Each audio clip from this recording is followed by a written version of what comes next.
नमस्ते बच्चों। इस वीडियो में हम लोग हिस्ट्री का जो पहला चैप्टर है क्लास 10 का, इसको ओवरऑल सम अप करने वाले हैं।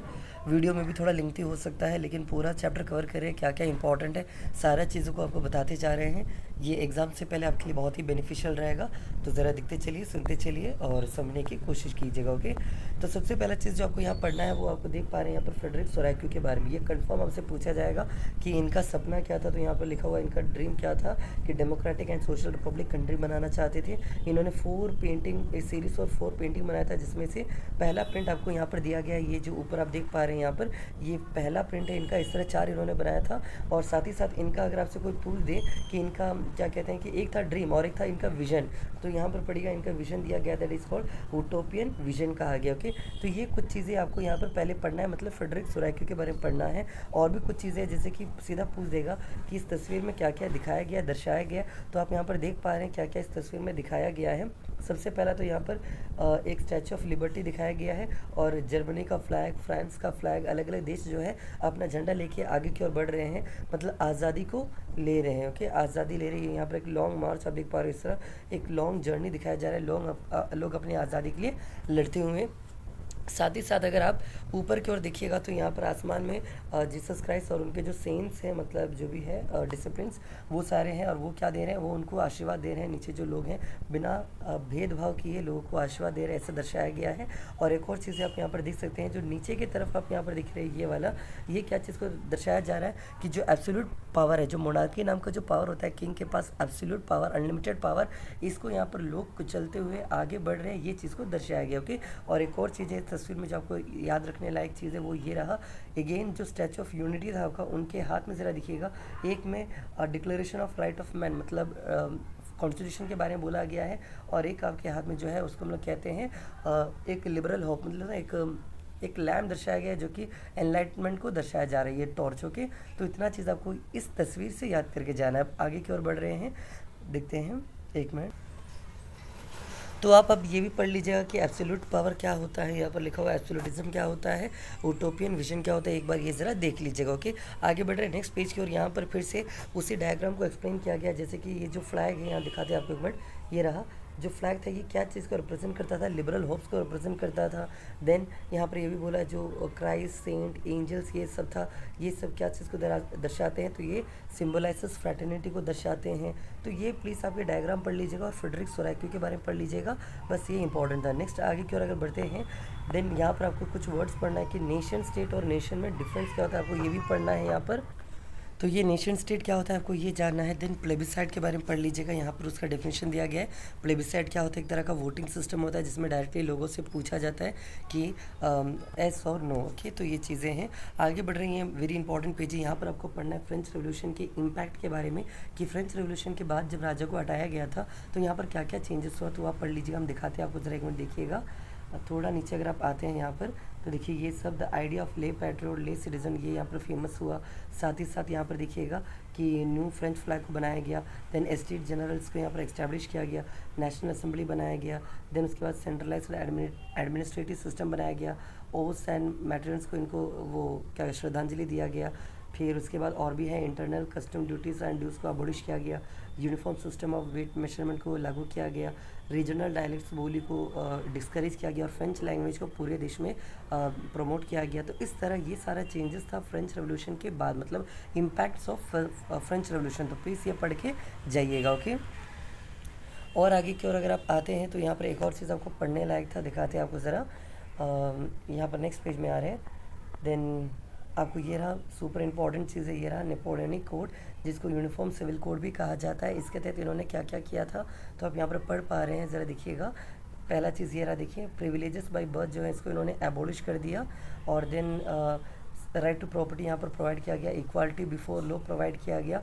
देन उसके बाद यहाँ पर और है, एडमिनिस्ट्रेटिव डिवीजन को और आसान कर दिया गया। फ्यूडल सिस्टम को अबॉलिश कर दिया गया। पेजेंट्स जो है उनको सर्वडोम से मुक्त कर दिया गया। देन इस तरह बहुत सारी चीज़ें आप पढ़ सकते हो। तो यूनिफॉर्म नेपोलियनिक कोड क्या है, आप ये पढ़ के जाइएगा। और भी बहुत सारे पॉइंट्स है कि ट्रांसपोर्टेशन एंड कम्युनिकेशन को इम्प्रूव किया गया, गिल्ड रिस्ट्रिक्शंस को हटाया गया। तो ये एक बार ये देख लीजिएगा, ओके। तो इन्होंने कुछ अच्छा काम भी किया था और बाद में जाके कुछ गलत काम भी किए थे, वो आपको यहाँ पढ़ना है। ज़रा देख लीजिएगा क्या क्या इनके द्वारा, जब इनको बाद में लालच आया कि इनको सम्राट बनना है, तो इन्होंने कुछ गलतियाँ की थी, जैसे कि आप यहाँ पढ़ रहे हो। टैक्सेशन वापस से बढ़ा दिया, सेंसरशिप लागू कर दिया, फोर्स कॉन्स्पिरेशन कर दिया, फिर उसके बाद आप देख सकते हो, मतलब ये सब दिया गया। ये 3-4 पॉइंट्स जो कि इनका डीमेरिट्स था, इनके द्वारा क्या क्या किया गया। तो आपको इतना चीज़ें यहाँ पढ़ना है। नेक्स्ट पेज में अगर आप अगेन आते हो तो यहाँ पर आपको मोस्ट इंपॉर्टेंट देखिए, ये जो चीज़ एक बार प्लीज़ पढ़ लीजिएगा, ये टाइमलाइन एक बार देख लीजिएगा। इसमें क्या देखना है तो आप यहाँ दिखाते हैं आपको एक मिनट। ये देखिए, ये रहा कि ग्रीक को आज़ादी कब मिला था, उसका आंसर यहाँ भी लिखा है। हम आपको एक और चीज़ दिखाते हैं, सेम आंसर आपको एक और जगह लिखा रहेगा, आगे ही कहीं मिलेगा आपको। चलिए मिलेगा तो हम आपको दिखा देंगे, यहीं पर है। That is called treaty of Constantinople कहा जाता है। आपको पढ़ना है, मिलेगा तो दिखा देंगे। देन आगे बढ़ रहे हैं, यहाँ पर आपको देखिए इस पेज में, अगर आपको डाउट है कि इस पेज में क्या पढ़ना है आपको, जिसका नाम है the making of nationalism in Europe. तो यहाँ पर आप देख सकते हैं, सबसे पहले जो आपको यहाँ पढ़ना है वो है यहाँ पर कि एक एम्पायर का नाम पढ़ना है, हैब्सबर्ग एम्पायर। देन उसके बाद थोड़ी नीचे आइएगा तो यहाँ पर 2 चीज़ें पढ़ना है। वन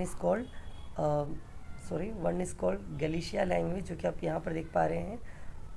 ये रहा गैलिशिया लैंग्वेज, यहाँ पर बोला जाता था।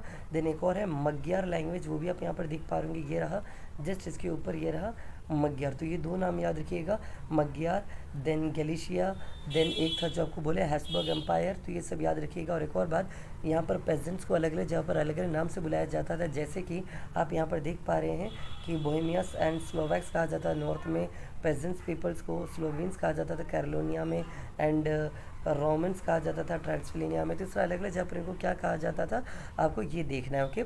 इसके बाद और आगे बढ़िएगा तो एरिस्टोक्रेसी, देखिए इसका मतलब क्या होता है, व्हाट इज कॉल्ड एरिस्टोक्रेसी। तो एरिस्टोक्रेसी का मतलब होता है rule of few elitist people, मतलब जो कुछ अमीर लोग होते हैं, जब ये राज करते हैं तो उनको कहते हैं एरिस्टोक्रेसी कहा जाता है, ओके। और एक और होता है ऑटोक्रेसी। ऑटोक्रेसी क्या होता है, जब एक आदमी राज करे, और वो एक आदमी कोई भी हो सकता है, वो नेता हो सकता है, वो राजा हो सकता है, वो मंत्री हो सकता है, वो टीचर हो सकता है, वो कोई भी हो सकता है। अगर राजा राज करे उसको मोनार्की कहते हैं, लेकिन कोई भी आदमी राज करे, केवल सिंगल आदमी का राज चले, तो that is called autocracy. And aristocracy means rules of few elitist people, okay. ये हो गया, इसके बारे में ज़रा आपको देख लीजिएगा। आगे बढ़ रहे हैं, यहाँ पर जो मोस्ट इंपॉर्टेंट आपको ये वर्ड का मीनिंग पढ़ना है कि लिबरलिज्म वर्ड आया कहाँ से, तो लैटिन वर्ड है लाइबर, और लाइबर का मतलब होता है फ्री, आज़ादी। तो यहाँ से ये वर्ड आया, आप देख सकते हो। और एक और चीज़ यहाँ पर मोस्ट इंपॉर्टेंट ये रहा, दैट इज़ कॉल्ड सफरेज। ये क्लास 9 में भी आपको पढ़ना था, यहाँ भी पढ़ना है। Suffrage movement, the right to vote है ना, वुमेन के लिए हुआ था मेनली। और इसके बाद अगला जो मोस्ट इंपॉर्टेंट चीज़ आपको पढ़ना है, यहाँ पर आप देख सकते हो एक चीज़ है, that is called confederation of 39 state. मतलब जो जर्मनी नाम का जो कंट्री था वो आपका 39 स्टेट्स में डिवाइडेड था। तो ये बात आपको याद रख के जाना है। और यहाँ पर कुछ न्यू वर्ड्स आपको पढ़ना है, जैसे कि एली क्या होता है, ओके। एली जो होता है, जिसके देख पा रहे हैं एली, ये एक मेजरमेंट सिस्टम होता था क्लोज को नापने का, और ये सब बात बोला जा रहा है, यहाँ पर आप पढ़ सकते हैं।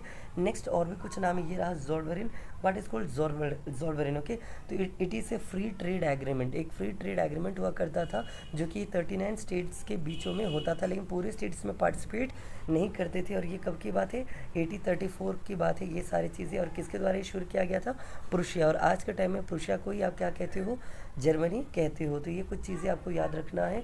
आगे एक वर्ड फिर से पढ़ना है, व्हाट इज कॉल्ड कंजर्वेटिज्म। यहाँ पर न्यू वर्ड्स में लिखा गया, ये प्लीज़ याद कर लीजिएगा कि कंजर्वेटिज्म होता क्या है।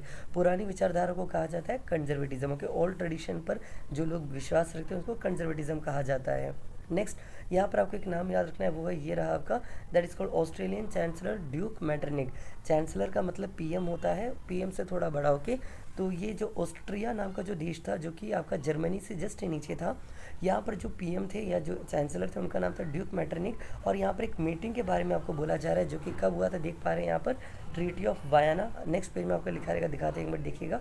ये रहा ट्रीटी ऑफ वायाना 1815। मतलब बात ये है 1815 में जब आपका नेपोलियन बोनापार्टे हार जाता है बैटल ऑफ वाटरलू में, उसके बाद एक समझौता किया जाता है कि इनके बीच में, तो दो टीम के बीच में, एक का नाम था प्रैब, PRAB, मतलब Prussia, Russia, Austria and Britain, और एक साइड कौन था आपका वर्सेस किसके साथ हुआ था, नेपोलियन बोनापार्टे जो कि कहाँ का था, फ्रांस का था।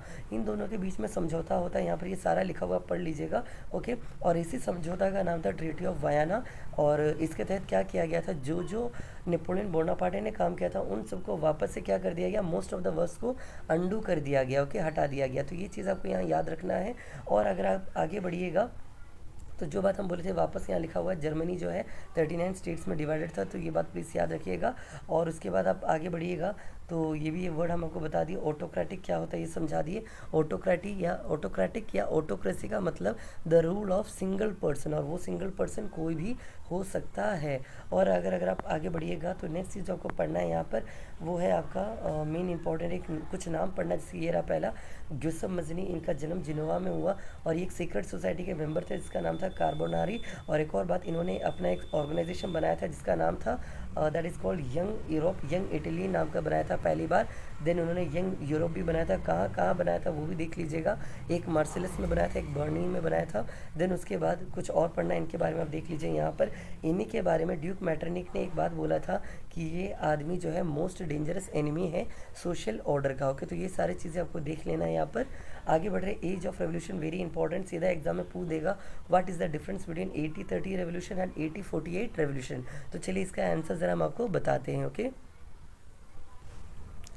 देखिए बात बस इतना सा है, 80-30 में जो आपकी गवर्नमेंट बनी थी फ्रांस में वो लुइस फिलिप नाम के एक राजा के नेतृत्व में बनी थी, ओके।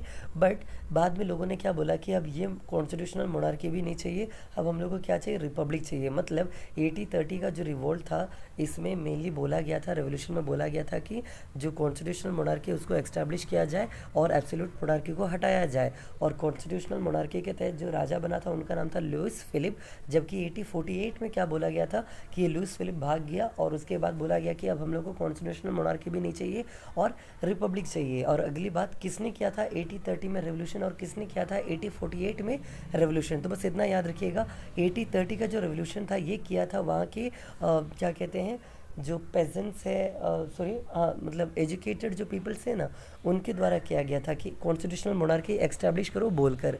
जबकि 80-48 में जो क्रांति किए थे वो थे अनएम्प्लॉयड एजुकेटेड पीपल, जो पढ़े लिखे जिनके पास नौकरी नहीं था, उन्होंने आंदोलन किया था 80-48 में। तो बस आपको यही पढ़ के जाना है 80-30 एंड 80-48 का रेवोल्यूशन में क्या क्या डिफरेंस था।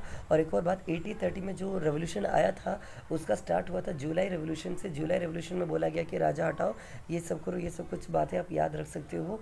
इसके बाद ये रहा जो हम आपको थोड़ी देर पहले बोलना चाहते थे, ट्रीटी ऑफ कॉन्स्टेंटिनोपल। इसके तहत आपका ग्रीस जो है इसको आज़ादी मिला, किसके चुंगलों से आज़ादी मिला, तो वो आंसर भी आप यहाँ पर पढ़ पा रहे हो, that is called Ottoman Empire कहा जाता था। यहाँ लिखा हुआ है ओटोमन एम्पायर जो कि तुर्की का था, ओके।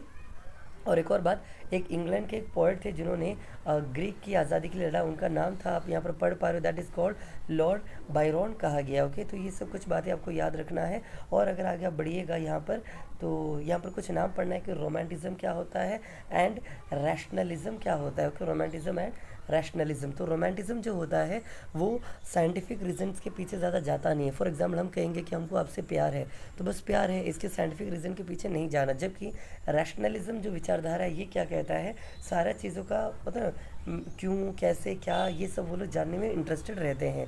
और एक और बात, कुछ न्यू वर्ड्स हैं बार बार कह रहे प्लीज़ पढ़ के जाएगा। जैसे एक नया वर्ड है यहाँ पर दास वर्ड, ये है वॉल्जिस्ट।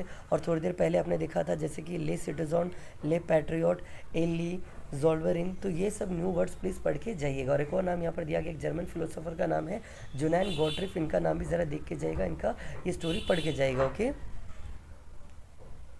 देन अगेन आप यहाँ पर देख पा रहे हैं अगेन कुछ लीडर का नाम दिया गया है जैसे कि करोल कुरपिंस्की, ओके। तो एक चीज़ देख रहे हो, बहुत सारे लीडर्स का नाम दिया गया है, करोल कुरपिंस्की, ग्यूसेप मेज़नी, या आपका ड्यूक मैटरनिक, या आपका सबसे स्टार्टिंग में जो पढ़े थे फ्रेडरिक सोराक्यू, या उसके बाद जो पढ़े थे नेपोलियन बोनापार्टे, या भी एक और दिखे थे लॉर्ड बायरन, जो कि ट्रीटी ऑफ कॉन्स्टेंटिनोपल में बहुत बड़ा योगदान दिया था। तो इस तरह बहुत सारे नाम थे। प्लीज़ ये नाम सबको आप देख बार जाइएगा, ये पूछने की संभावना बहुत ज़्यादा है। ओके, और एक और बात है, जब रशिया वाले आपके पोलैंड पर काबू कर रहे थे तो उन्होंने कैसे पोलैंड वालों ने उनके खिलाफ आवाज़ उठाया? तो आंसर है द पोलैंड पीपल जो है उन्होंने पोलिश लैंग्वेज का यूज़ किया और ये इनके खिलाफ आवाज़ उठाते थे, रशियन अथॉरिटीज़ के खिलाफ।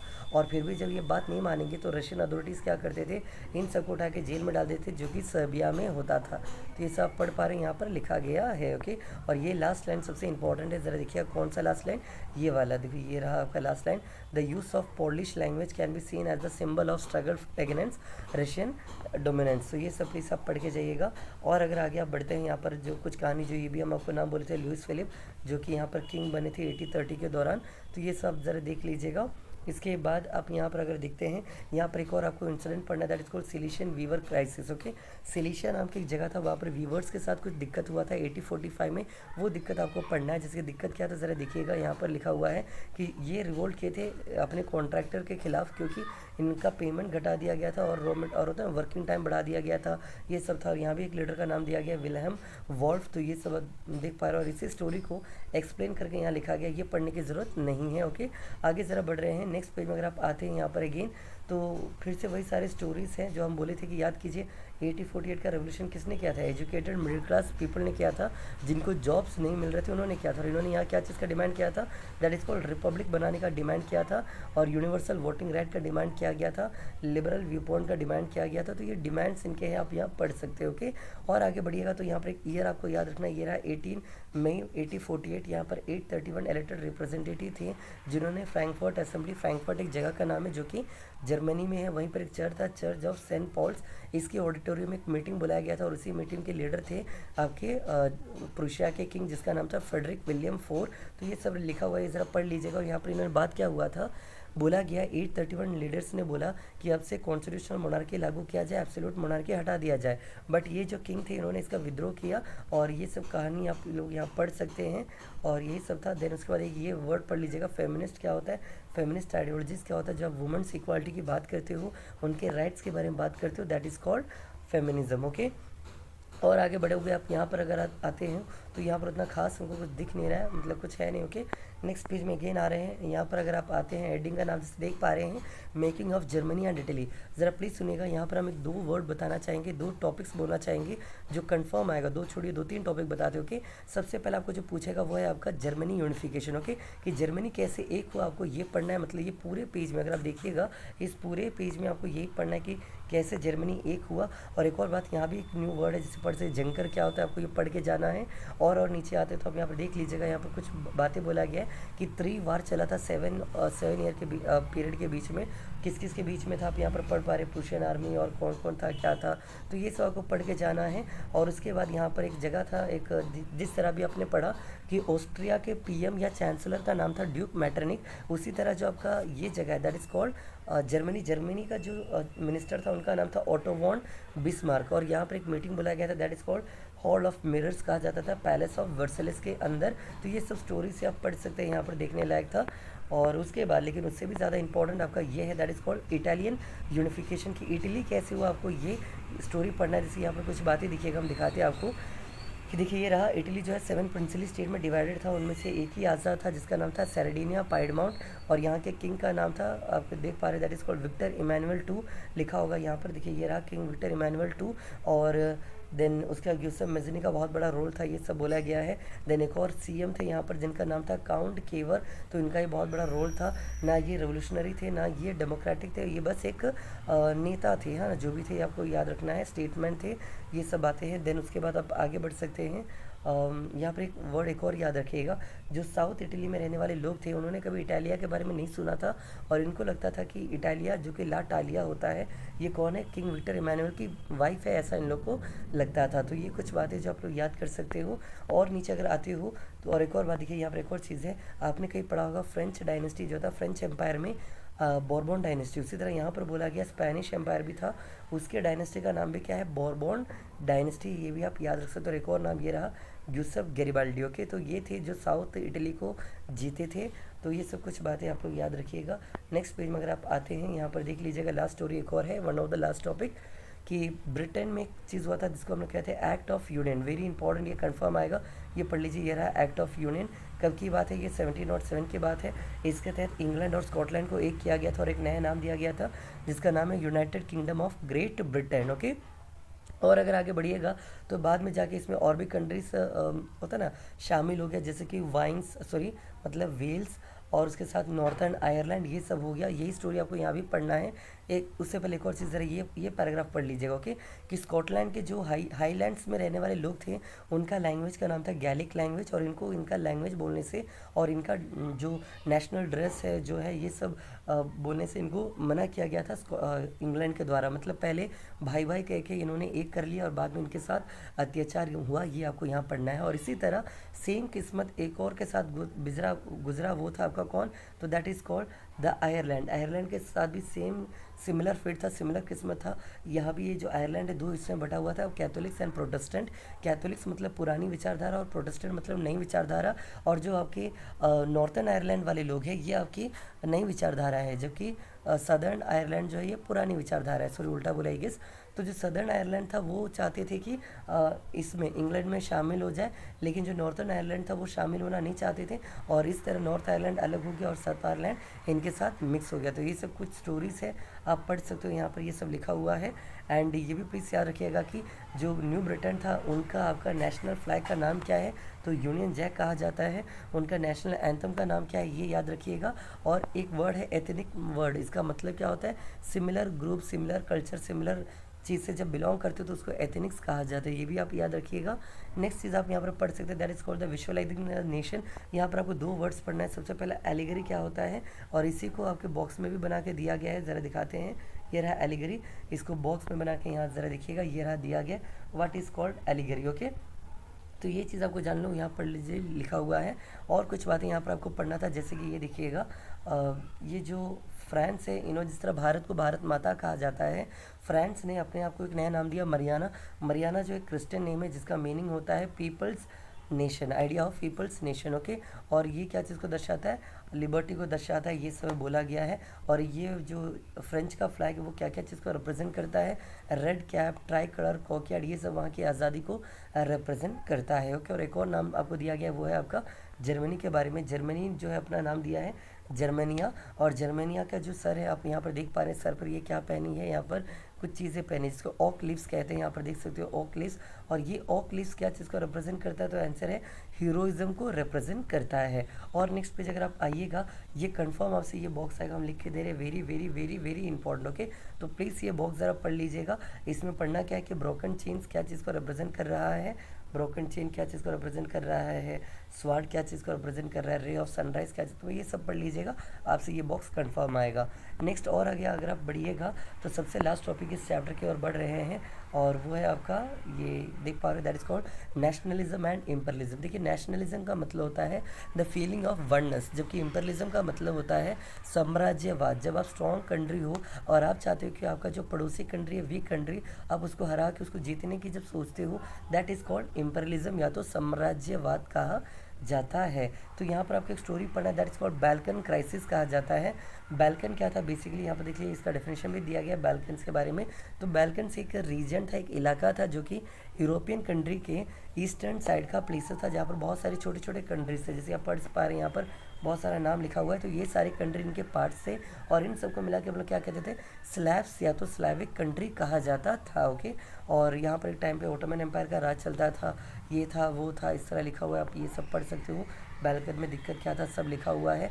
और यहाँ पर कॉन्फ्लिक्ट क्यों हुआ, क्योंकि यहाँ पर अलग अलग एथनिकल ग्रुप्स रहते थे, और सारे एथनिकल ग्रुप्स का अपना अपना डिमांड से अपना अपना वे ऑफ लिविंग हुआ करता था। ओके, एंड यही सब बता के, और यही बैल्कन क्राइसिस ही आगे जाके क्या चीज़ का कारण बना, फर्स्ट वर्ल्ड वॉर का भी कारण बनता है। और लास्ट बट नॉट लिस्ट, यहाँ पर आपका चैप्टर एंड हो रहा है, और इतना भी अगर आप कर लेते हो आपके लिए मोर देन इनफ रहेगा। एंड आई होप ये एक 25 पेजेस का आपका ये चैप्टर था, और एक एक्सरसाइज मिलाकर 26 पेजेस था। और अगर आप चाहते हो कि इसी तरह बाकी सारा चैप्टर्स को भी हम बता दें तो वो भी ज़रा बताइएगा, उसको भी कभी कवर करेंगे। और इस वीडियो के जस्ट अभी अंत में हम एक स्लाइड ऐड करेंगे, ज़रा प्लीज़ उस बोर्ड वाला स्लाइड को ज़रा देखिएगा, आपको बहुत काम आएगा। जितना अभी हम बके अलग अलग पेज में, अगर अभी भी आपको भूल रहे हो, अगर ऐसा लग रहा है, तो ये सारा चीज़ को हमने एक बोर्ड में एक साथ लिखा हुआ है, उसका स्लाइड जस्ट इसके साथ अभी अटैच कर रहे हैं।